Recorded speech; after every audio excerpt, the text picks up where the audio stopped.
Hey guys, I'm home.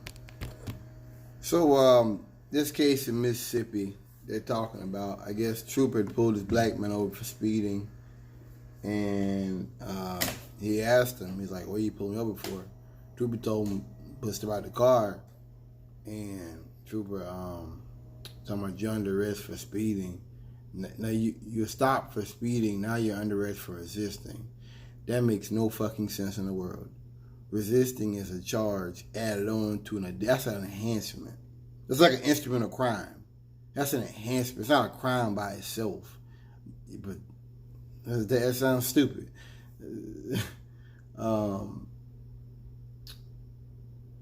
So he, you could see the officer was escalating it. Like this is one of those cases where I see what the brother was talking about, where the officer was clearly escalating, talking about you're under arrest, hands on your back and all that.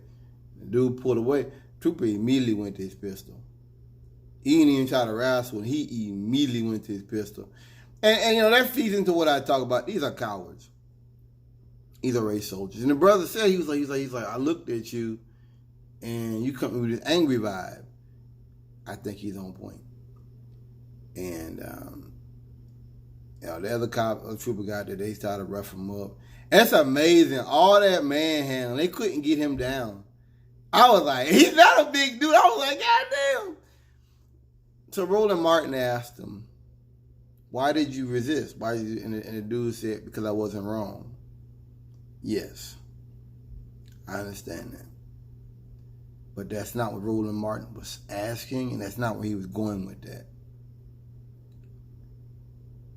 We're living in a time where we have policemen shooting black men in the back who are running away from them. We're living in a time where you have children having the police called on them for selling bottles of water and selling lemonade and selling hot dogs. We're living in a time to where white people are approaching black people, calling police and trying to start trouble. And we're also living in a time where you see white men all the time walk around openly carrying rifles, openly carrying shotguns. I think that's also kind of part of their manhood. Not to say everybody's a gun owner like this, but I think that the gun is a part of the white man's masculinity or his mystique, or if it is you want to call it. That's the word I'm using, mystique. I know that's not what it is, but that's a part of his aura, is having a gun, going armed where no one else is armed, being the big guy, making everything political, following black people, following brown people. I think that's a part of the white man's, that's just his thing, I guess you'd say it.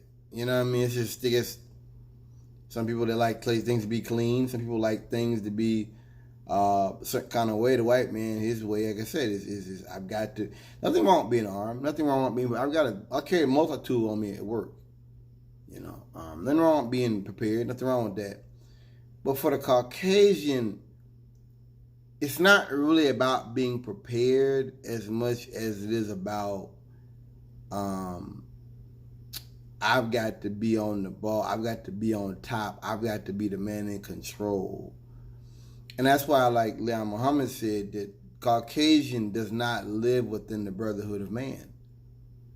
It's not that we put the Caucasian out. He put himself out due to his actions, due to the, you know, he put himself out. We didn't do any of that. We're just trying to live. I'm just trying to live. I'm not trying to put anybody anywhere. I don't have a place to put anybody.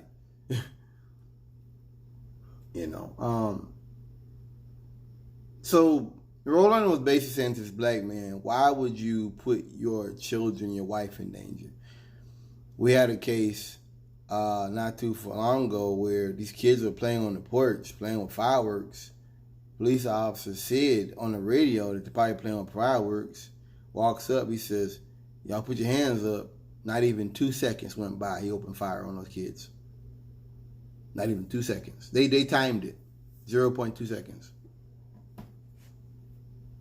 Basically meaning that, what I'm saying, basically when he said put your hands up or whatever, his fingers are on the trigger. It's almost like when you say something over the radio, and it's like a hesitation, it's like like a few seconds of it. We're living in that kind of time now. We're living in a time where we have police officers arresting firefighters simply because they don't move the fire truck fast enough.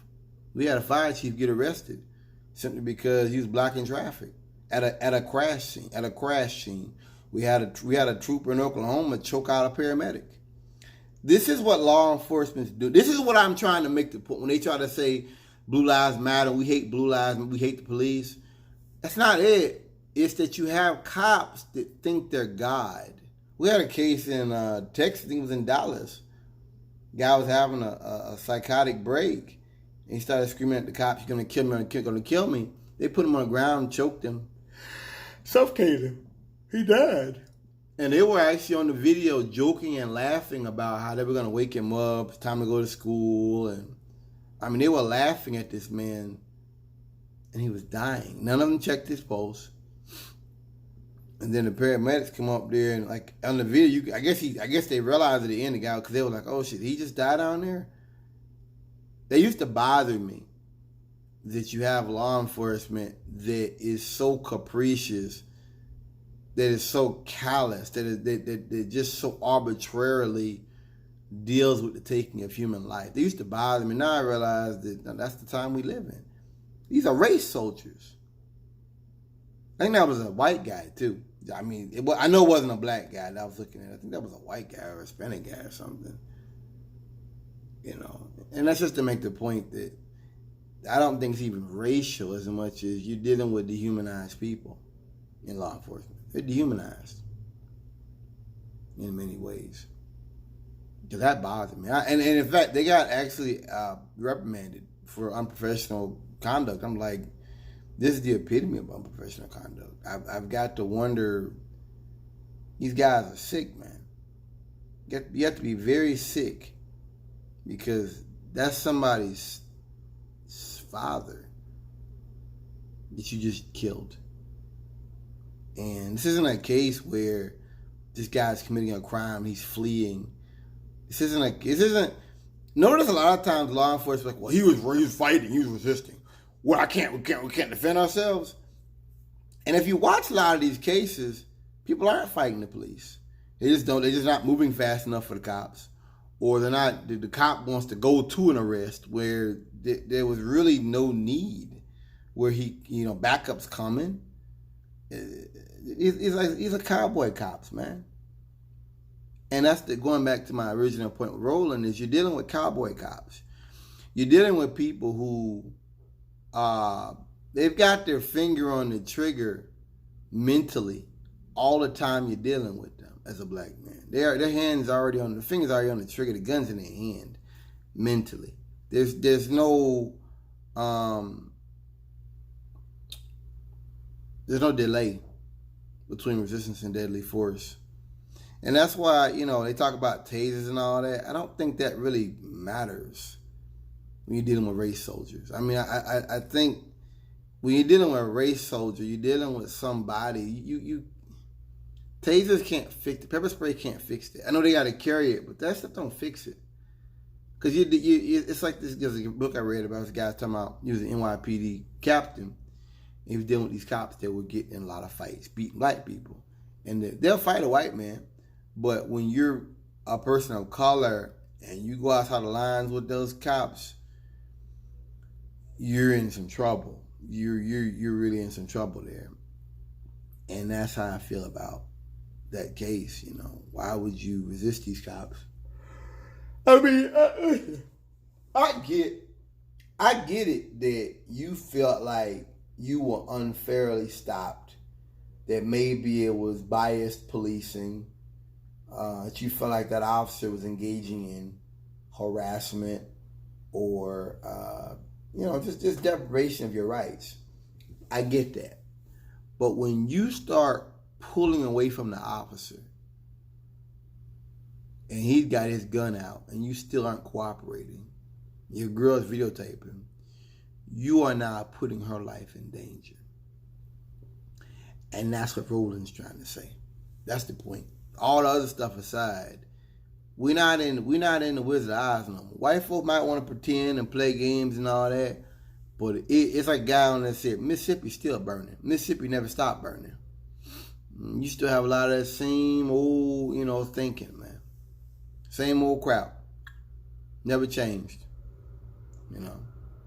Never changed. And, I used to get mad about it, but I just realized more and more that those people, man, they're living in the past. Like these states, these areas, there's really no development. All they've got is the past. That's why my former dispatcher, he had this restaurant, he had this bar they set up, and it's all like vintage Arkansas, Texarkana stuff. I'm like, that's all they got. That's all they can do is make a bar, is make a place talking about something that was 50 years ago. That's all they've got. They've got nothing else. There's nothing in the future for them. Not to say the future is bad, that all technology is bad, but there's nothing in the future for them, or Texas for the most part. Nobody wants that cowboy bullshit. I mean, some people do. They're in those places. I feel bad for people's kids because they're really, man, their kids. It's not fair because the world's gonna go around. It's like Trump with this getting out of the Iran deal. Nobody else has followed him. China's still a part of it. Europeans are still a part of it. Nobody else is with America. Nobody's standing with America right now. Nobody. That's a good thing. Because I think that when they stand with you, they give you a certain form of legitimacy. Like Bush had, the coalition of the willing. There's a certain legitimacy in that Trump does not have. And I would say he has not had that for a long time. He hasn't ever had any like real legitimacy. He doesn't care. He doesn't care about how his future will look. He doesn't care about that. I mean, how future generations will see his administration. He doesn't care about that shit. Didn't care whatsoever. They're going to write a book about his administration. This is one of the first presidents where when he gets out of office, I'm going to actually read some of these. Like I read Cobra 2 with George Bush. I read that. That was a good one. But I haven't really read a lot of books on Obama. I haven't. I really haven't. Trump, the experts lay it out. I'm going to read that shit. Like he knew this. He fired these folks because they said, what gets him about conservatives is that there's a lady that would not do something Trump said because it was unconstitutional. And Trump fired her. And you ain't heard one right-winger out here saying something about that. That's why I say it to you. The Constitution, all that's white supremacy. It's not designed for black people or brown people or Asian or yellow people. It's not. I'm sure you have some black people that believe in the Constitution and want to fool themselves and thinking, due process and all that. But the fact that these people are telling Trump this is against the law, he fires them, and no one comes out against it, that tells you right there, man, Trump don't give a damn about the Constitution. He just uses it. He's like Hitler. They know they can use these things that these right wingers will go along with it. Yeah, it's a talking point. The Constitution, going back to all, he doesn't care about the Constitution, and Bush didn't either. He's a GD piece of paper. That's right. Now it doesn't matter what I think about it. They don't care about it. That's how you know white supremacy is on the way out. Because I think Reagan kind of pretended. I think you had people in the past that really were conservatives, that really did believe in doing things for the police, doing things for where the working man would kind of get trickled down. But what you got Trump and all that, they don't give a fuck about us, man. They don't give a fuck about us. You're just fooling yourself, But going back to that brother in Mississippi, you got a child, you got you. And also the fact that if you get killed by some cowboy cop,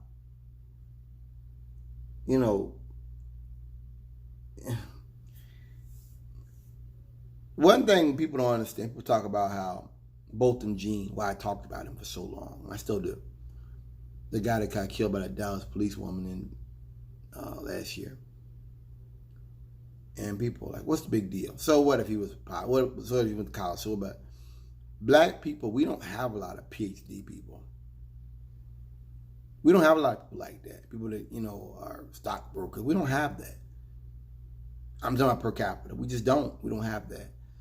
And so when black men who are successful die, it's a loss compared to white folks. Not to say all white folks are smart, all white folks up, and I'm not saying that, but it's not the same. And that's another example of how when you're black, certain statistics mean different to you than it means to white people, and it's supposed to. We're living in two different Americas, and it is what it is. I'm talking about class, not race. Not a racial thing. It's about class. Peace, y'all.